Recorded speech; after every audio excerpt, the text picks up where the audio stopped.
bringing you a kid-friendly radio show.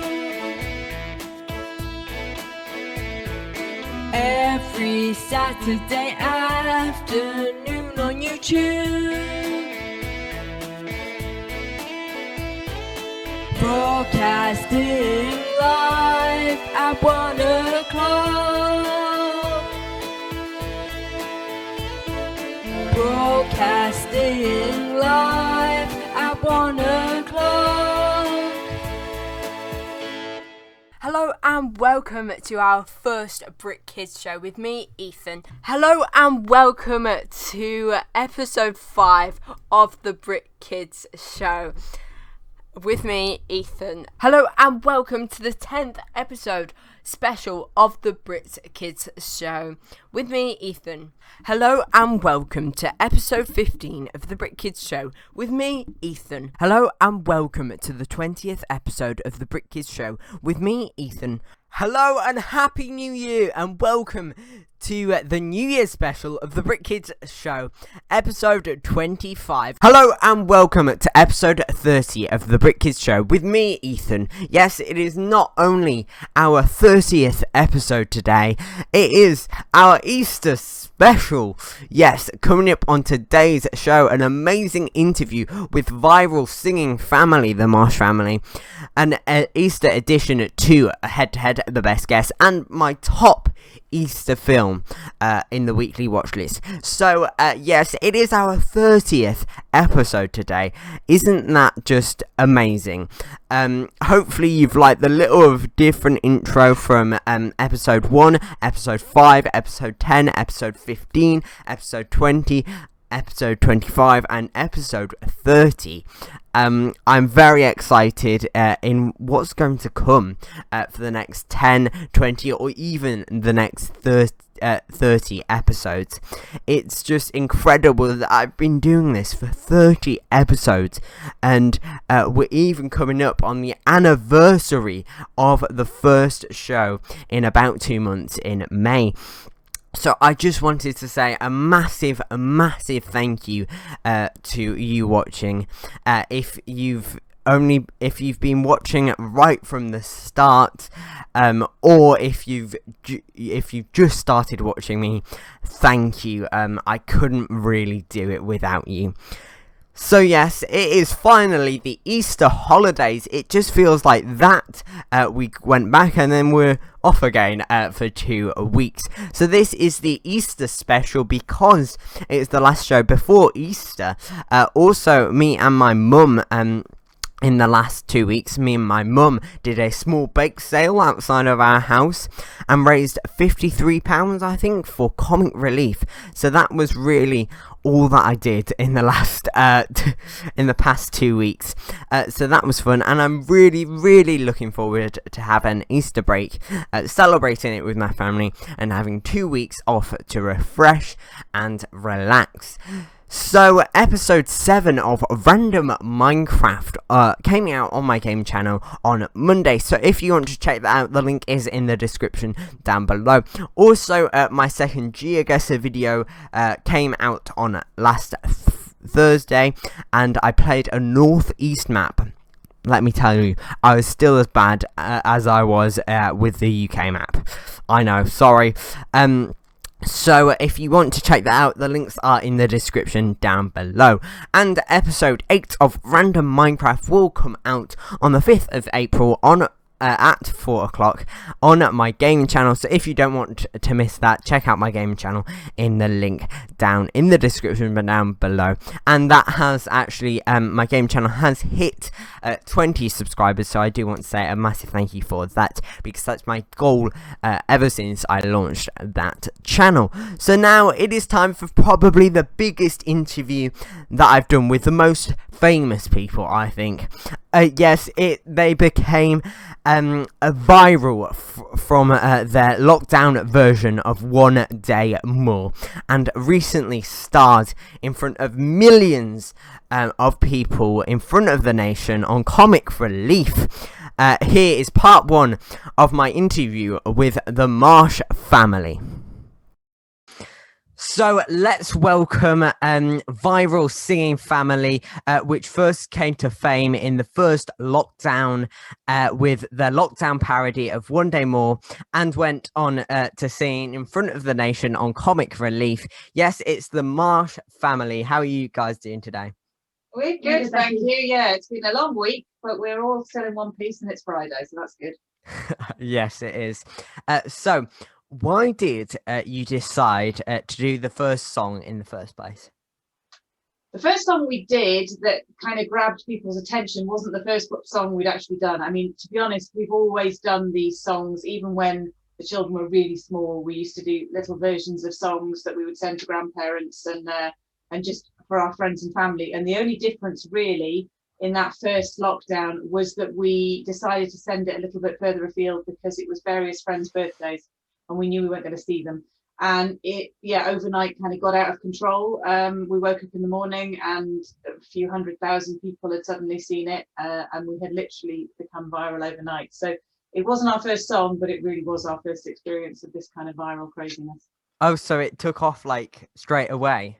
Literally.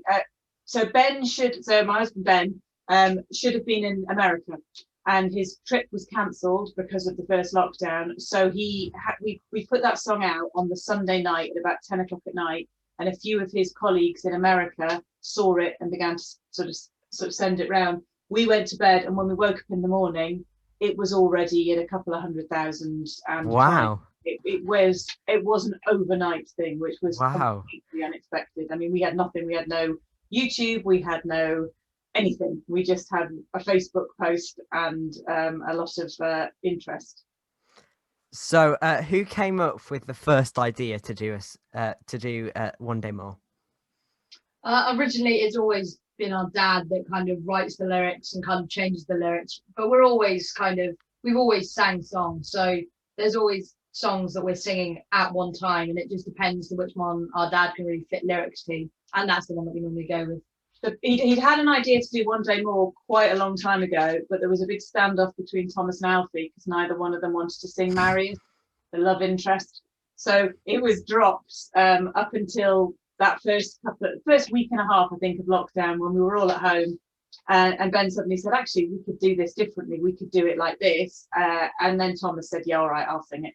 So it's normally Ben who disappears to put some lyrics down, and then the rest of us all say, no, didn't like that one, that doesn't work, I'm not singing that. It's normally a bit of a work in progress, but yeah, Ben is the originator normally, apart from some of the later ones. So the takeaway song, the Buy and Eats Tonight, that was Thomas's idea.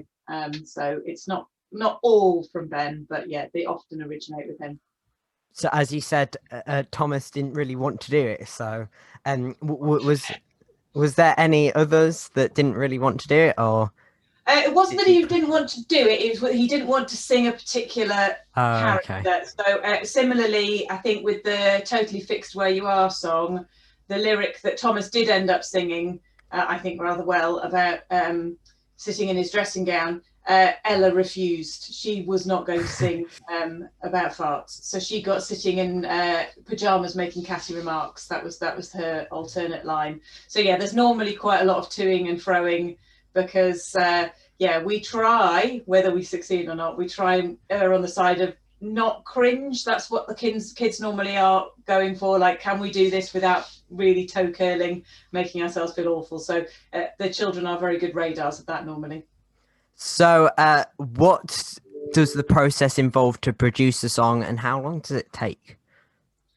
So normally we'll have kind of a pool of songs that we've been singing or that we've been enjoying recently, and Dad will select maybe one or two and go off and write some lyrics in hiding, and then he'll come out with kind of a set of parody lyrics and kind of present them to all of us and almost pitch the idea of doing a song.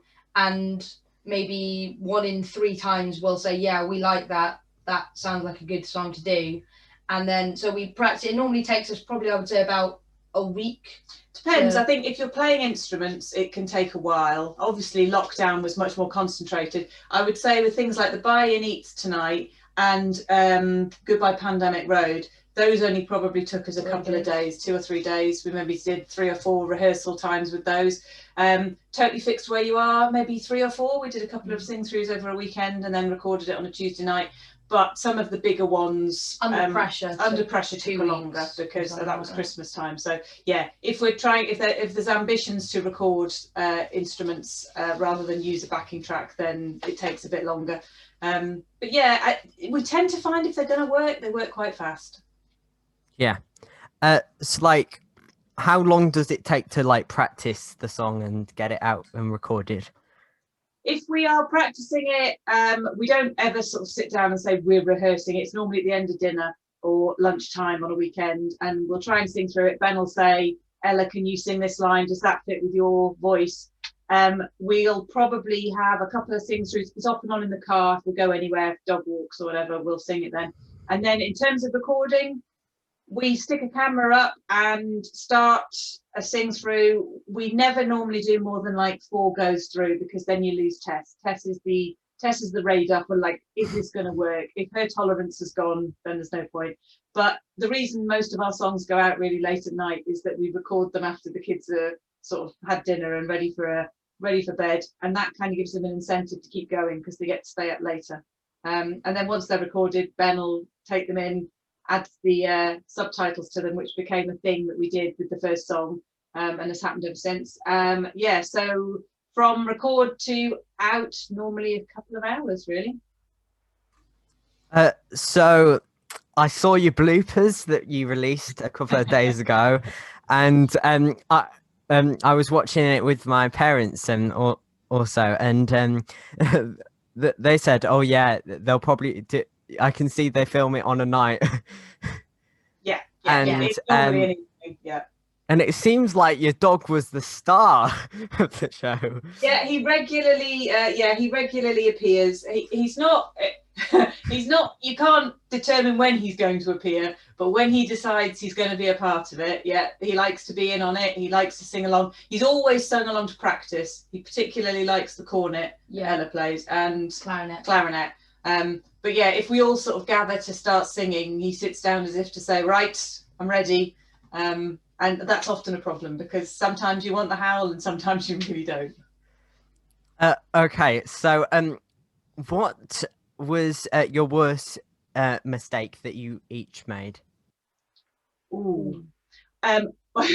Well, when you watch back any of our songs on the YouTube, there is always a mistake, at least one in them, and we normally sort of say, look, it's not supposed to be perfect, we're not doing it in the studio, it doesn't kind of matter. In the first ever song that we did during lockdown, it was a version of the song from Tangled, When Will Our Lives Begin, which is pretty much bang on a year ago today, I think, and I sing completely the wrong words at one point. In the One Day More song, and Ben will kill me for saying this, he sings completely the wrong words that we failed to notice until somebody pointed it out. Right at the end, in the big crescendo, when it's tomorrow is the judgment day, he sings tomorrow is the garden day for no good reason. Which I'd say probably my biggest mistake wasn't actually singing, but I'm pretty sure it was in the blooper reel.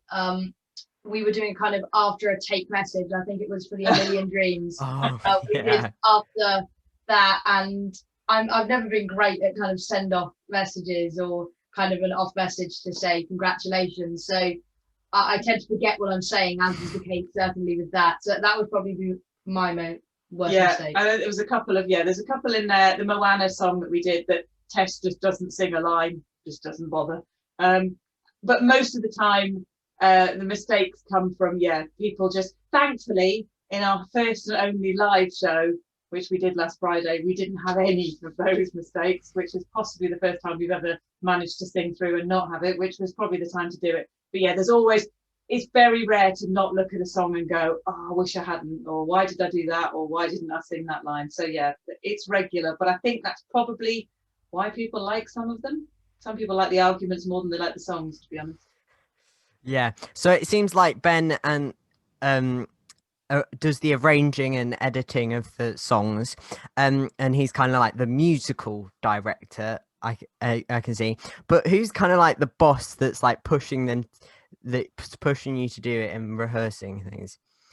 Is that Ben as well? Or Well, quite a lot of the time it's dad. It very much depends on the song, because often it'll be, for instance, like with the Takeaway song, Thomas put forward the suggestion, so it was kind of Thomas that was pushing for it to get done. With the Totally Fixed Where We Are, I recall none of the rest of us were particularly into that. That was my one. Yeah, she kept pushing us to do that. I love that song, and also most of the time, especially during lockdown when the kids were at home, our entire house was filled with makeshift desks and children dotted around everywhere. And I knew that if we were going to record it, I was going to have to clear the living room, move the sofas, move Ella's desk, which was a camping table. And quite frankly, if I was doing that, we needed to get a good take. So I said to everybody, we need to make this good. Are you prepared? Are you going to do this? And they were like, no, right. It was Tuesday night, everyone was a bit down. But yeah, that one worked quite quickly. And that was definitely mine to push, because I really like that song. So often it's Ben. Occasionally it's children who recognise that it's a good way to avoid doing other things. And that definitely was mine to push.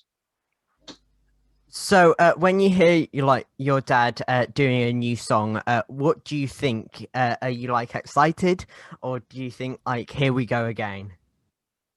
Well, it kind of depends on the song that he's kind of composing for, because oftentimes it'll be quite a lot of the time it'll be songs that we put forward as the kids, but there are also quite a few times when he puts forward songs from his childhood and your childhood, ancient, never heard, and like composing lyrics to them. Also some slightly more cringy kind of theatre production songs. Often you kind of hear him writing music to, or you see his first draft of the music to. You're normally quite concerned about it. And when you hear the ones with lots of harmonies as well, because you and Thomas always get the tricky harmonies, so he's always like, oh, got to learn a new harmony. But actually, normally when we start, there are a couple of people keen, a couple of people a bit meh, and one or two that are really like, oh, really, again.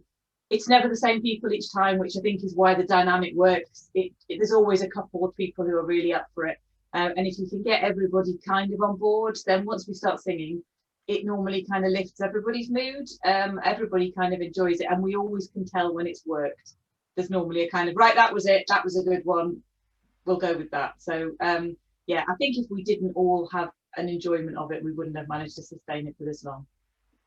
So, my dad arranges songs as well. He did a Copacabana. Yeah, he did a coronavirus version of that in lockdown as well.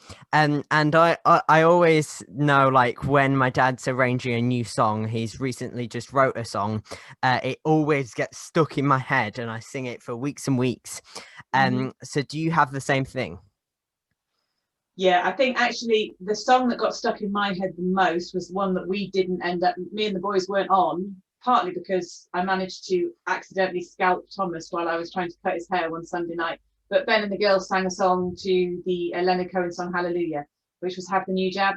And that was obviously the only time really we've taken an issue and really sort of pushed it. So it was a very different one for us. But that Have the New Jab song really got stuck in my head. And even now, when I hear the tune to it, I don't now think Hallelujah, I think Have the New Jab. But yeah, we do get them stuck in our heads, especially when you're trying to learn a harmony or you're trying to get something ready to perform. It can really stick. But that and the Takeaway song was one that really was like an earworm, as we would describe it, and the kids can complain about those. I found personally the one that got stuck in my head most, which was slightly annoying because I was slightly against doing the song in the first place, which was Goodbye Pandemic Road. Oh yeah. I was opposed to doing that for most of our practices, but Dad would often catch me kind of humming the tune and accuse me of hypocrisy, even though, because it got stuck in your head even if you didn't want it to, which is, I think, partly one of the reasons we've gone so viral. Yeah, because we just irritate people enough that they keep listening. Yeah, like I find myself still like singing your version of One Day More just around the house and things. I found my sings One Day More. That one. That was a funny one. That with tomorrow we'll discover what Tesco Online has got in store. That's the bit that gets stuck in my head as well. And that feels like a lifetime ago. And then we realised that I think we're about a week away from the anniversary of actually that one being done. So Wow.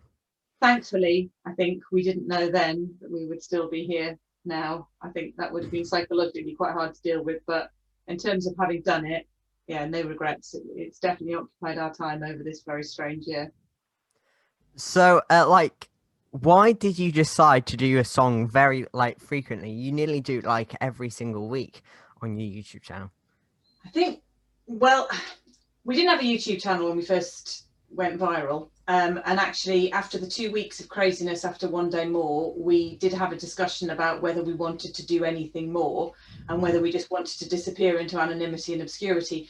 And then we got a few really heartfelt messages that came through various means from people who just genuinely said, this is helping me through. I've had a terrible time. A few frontline workers, but a few people who'd lost people, or a couple who were really lonely and didn't have anybody at home. And it sort of felt like we didn't need to do it for everybody, but it would be nice to do it for them. So we decided to set up the YouTube right at the beginning of April, and we put up a few songs that we'd done way before previously, almost as a kind of just to show that this wasn't just a pandemic related thing that we did. And we did a few, then probably one every 3 or 4 weeks, just because that was a focus. And at that point, I don't think homeschooling was quite as rigorous as it became. Then it did die away a bit over the summer. We did a few, the one that Alfie couldn't remember the dedication for, because friends of ours were getting married. So there was always a kind of a reason for doing some of them in the summer holidays. And then we did I Know Them Too Well, just at the beginning when they were going back to school. And we kind of figured that would be it. And I think there's a lyric in that where we said we might be stuck again come winter. And sadly, we were correct. So although actually I suppose they do look like every 3 or 4 weeks we do them. Partly that's to do with just the ideas flowing and all being together. Partly it's to do with the fact that we got a little bit better at knowing which ones were going to work and how we presented them and how we rehearsed them.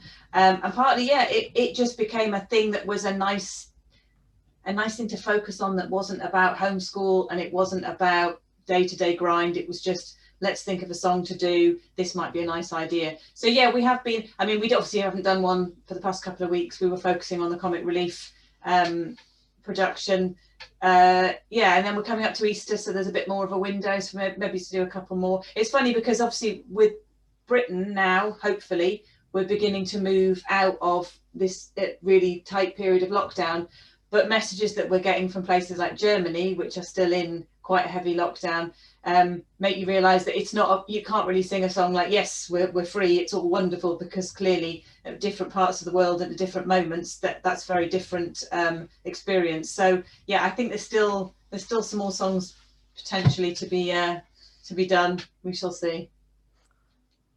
So hopefully you enjoyed part 1 of that interview. It was my favourite interview to record, and part 2 will be out on my next show in 2 weeks on Saturday the 10th of April at 1 o'clock on audio, and Sunday the 11th of April at 1 o'clock on video. So set a reminder if you don't want to miss it, or subscribe and turn your notifications on. But now it is time for one of their songs. Yes, I thought most of you already would have heard their viral sensation One Day More, so I thought I would play you one of their other songs that's not as well known, but it is really funny. Well, this is actually a song that they wrote.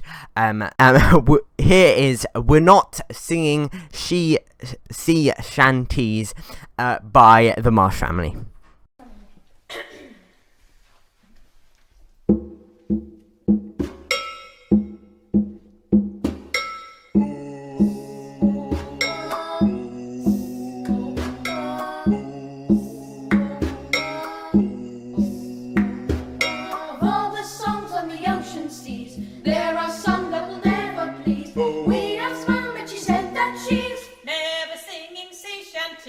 Mum says lots of celebrities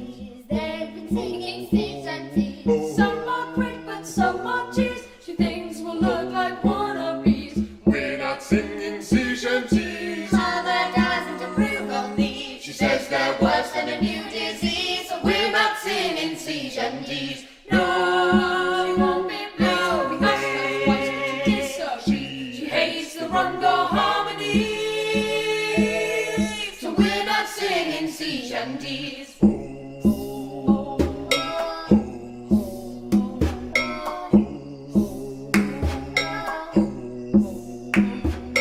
Dad said thwarting our mum's decrees isn't something he'd do with ease. I'd rather be stung by a killer bee. She turned him into a divorcee. Picked me up, set me on his knee, leaned and whispered close to me, Said if we took a few liberties, we could sing a song ironically and raise some money for charity.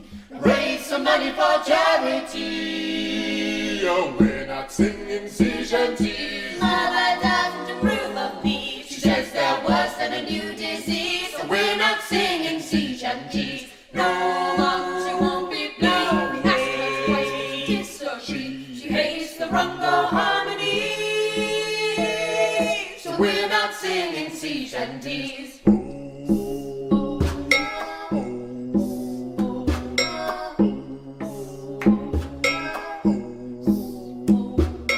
We're not singing of ships and peas. No mermaids. Whales, manatee. We're anchored by realities. No pirate talk for me poor hearties. I'll give them all the third degree. They'll please. It's nothing to do with me, but we can't give no guarantees. You might hear idiosyncrasy. Emphasis, mystery, Memory, injuries.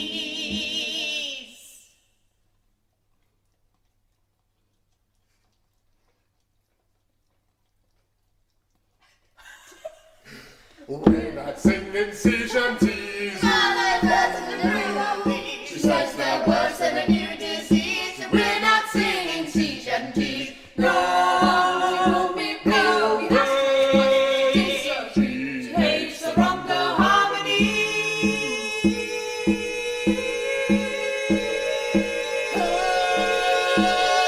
So we're not singing sea shanties. Wow, wasn't that good? It was a really funny song. So if you want to check out all more of the Marsh family, all of them, their social media are in the description down below. I also want to say a massive thank you to the Marsh family for taking time out of the day to talk to me, and also posting this show on their social media, and sharing the beautiful show with other lovely people. Now it is time for the Easter weekly watch list. This week's submission to join the watch list is Hop, which is my number one Easter film. It is about, if you don't already know, Fred accidentally injures the soon to become Easter Bunny, and is forced to take him in. I would give it a 5 out of 5. It's a great film. If you haven't watched it already, go and watch it this Easter. It really gets you in the mood. It is so funny. Also, if you have already watched it, I would suggest go and rewatch it this Easter, because I know I will.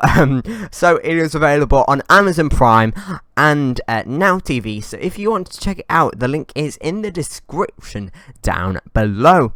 If you have a TV show or film that you'd like to nominate for the watch list, or you can leave it in the comment section down below, or you can email me at thebritkidshow@gmail.com and title your email The Weekly Watch List. So now it is time for the Easter edition of Head to Head, The Best Guess. Welcome to Head to Head, The Best Guess. So let's welcome on our contestants today. Yes, it's Kitty. How are you doing today? Tired. I'm tired. Okay, and Libby, how are you doing today? I am very good.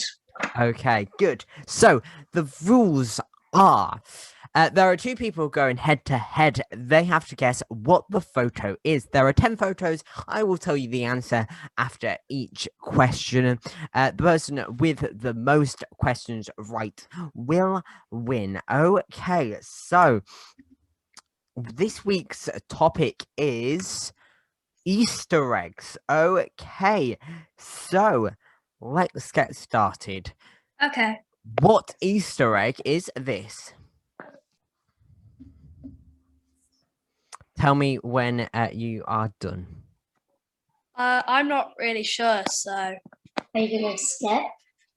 sure. Okay, I've got an answer. Okay. What is your answer, Libby? I think it's. I've got a mix of two answers. I'm gonna go with this one. Cadbury's golden egg. Okay, and Kitty, do you not have an answer?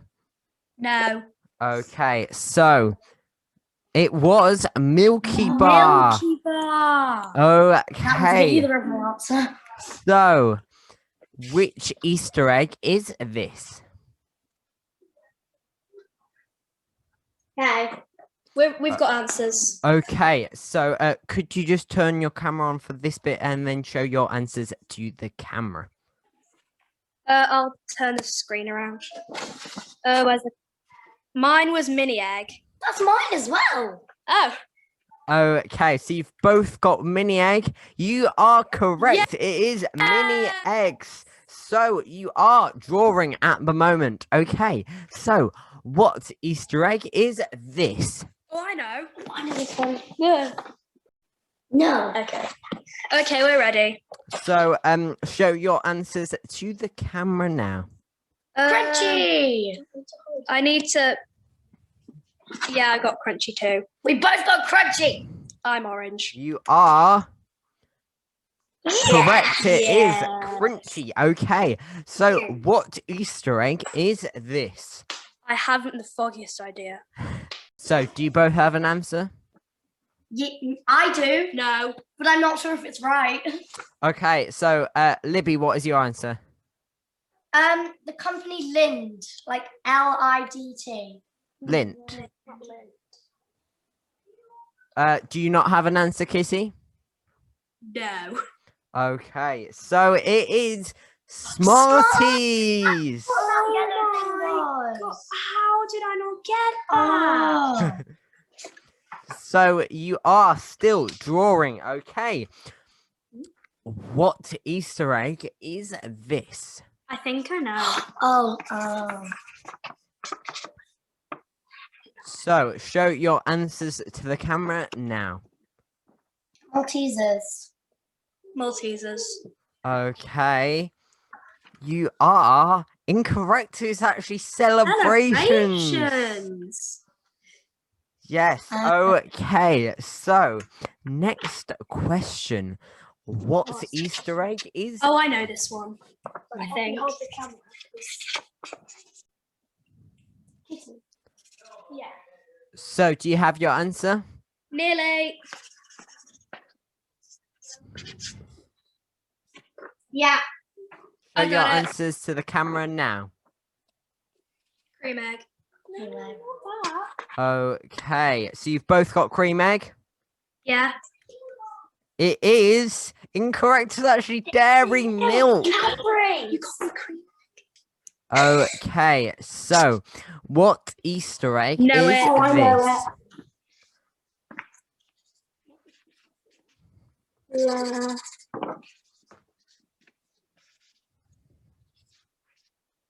Okay, I'm done. Yeah.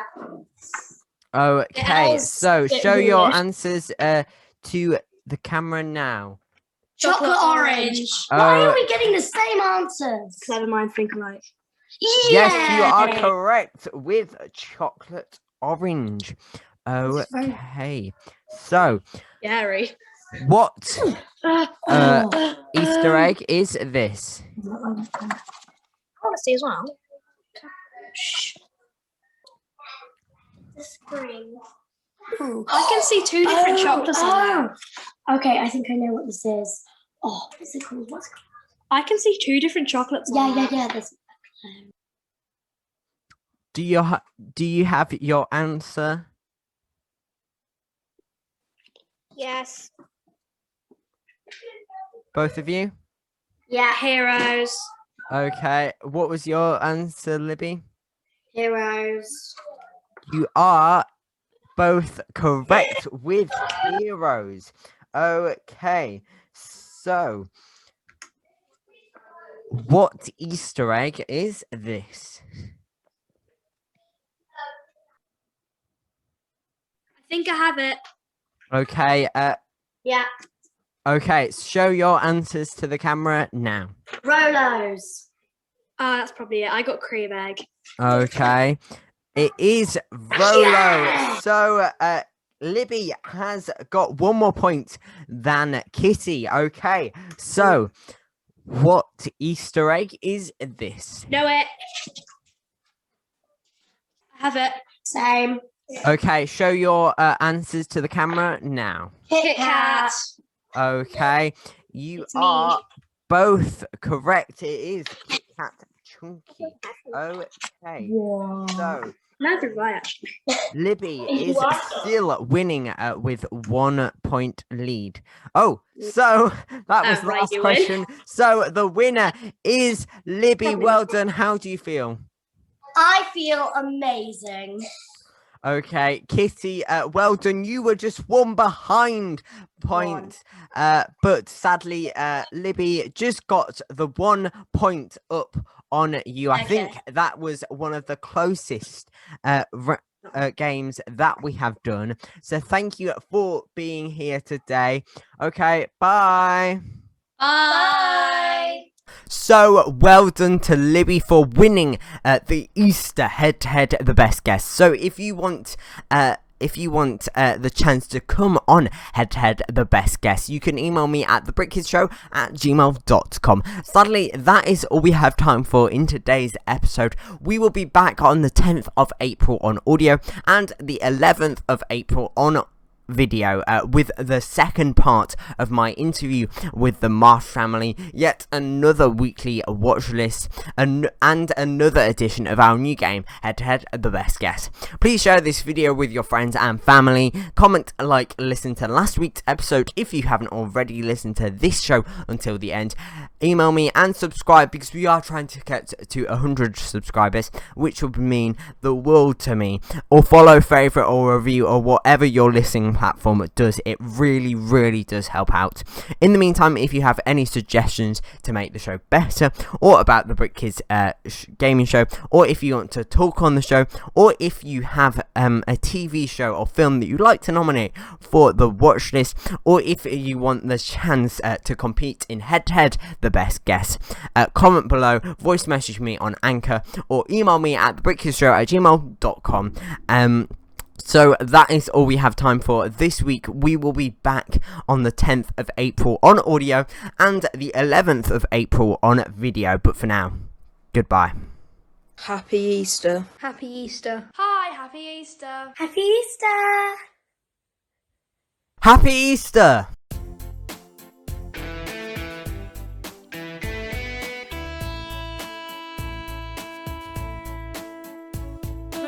Bringing you a kid-friendly radio show. Every Saturday afternoon on YouTube. Broadcasting live at 1 o'clock. Broadcasting live at 1 o'clock.